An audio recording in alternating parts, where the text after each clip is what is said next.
तो हम इस बहुपद को इसके शून्य ज्ञात करने के लिए गुणनखंडित कर चुके हैं। हमने वर्गीकरण के मदद से या फिर कहें वितरण गुणधर्म को उल्टी दिशा में 2 बार प्रयोग किया है। इसे करने के 2 तरीके हो सकते थे। अगर हम चाहें तो हम वितरण गुणधर्म लगाने के बजाय इन दोनों मध्य वाले पदों को जोड़ सकते थे और उसे यहां से हल करने के बारे में सोच सकते थे। मैंने ये वीडियो इस दूसरे वाले तरीके को समझाने के लिए ही बनाया है। तो अगर हम वर्गीकरण करने की जगह इन दोनों पदों को जोड़ते, मैं यहां केवल इस घात 4 वाले बहुपद को हल करने की कोशिश करूंगा, क्योंकि x पहले से ही हमारे पास बाहर है। यह घात 4 वाला बहुपद सरल होकर बन जाएगा x की घात 4 जमा 7 गुणा x की घात 2 घटा 18। अब अगर हम इसे गुणनखंडित करना चाहते हैं तो हम यहां पैटर्न को देख सकते हैं। मुझे उम्मीद है कि आपको यह याद होगा, और नहीं याद है तो ध्यान से देखें। अगर हमें x जमा a गुणा x जमा b दिया गया है तो वो बराबर होगा x की घात 2 जमा उन 2 संख्याएं a और b का योग, जो x का गुणांक यानी कोएफिशिएंट है, जमा उन 2 संख्याओं का गुणनफल।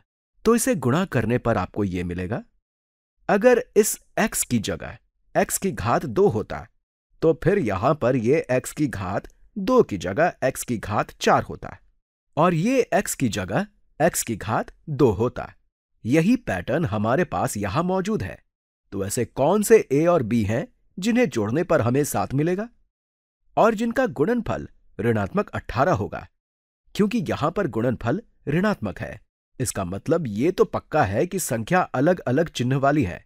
एक धनात्मक होगी, एक ऋणात्मक। और क्योंकि इनका योग धनात्मक है, हम ये भी निष्कर्ष निकाल सकते हैं कि बड़ी वाली संख्या धनात्मक है। मेरे दिमाग में तो सबसे पहले 9 गुणा ऋणात्मक 2 ही आता है। इन्हें गुणा करने पर गुणनफल ऋणात्मक 18 मिलता है और इन्हें जोड़ने पर धनात्मक 7। तो इस पैटर्न की मदद से हम इसे पुनः x की घात 2 जमा 9 गुणा x की घात 2 घटा 2, इसे जमा ऋणात्मक 2 कहता तो भी वही बात होती।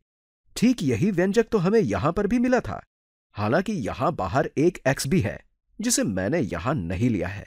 आप देख सकते हैं कि यह वर्गों का अंतर है और मूल ज्ञात करने के लिए आप इसे और गुणनखंडित कर सकते हैं।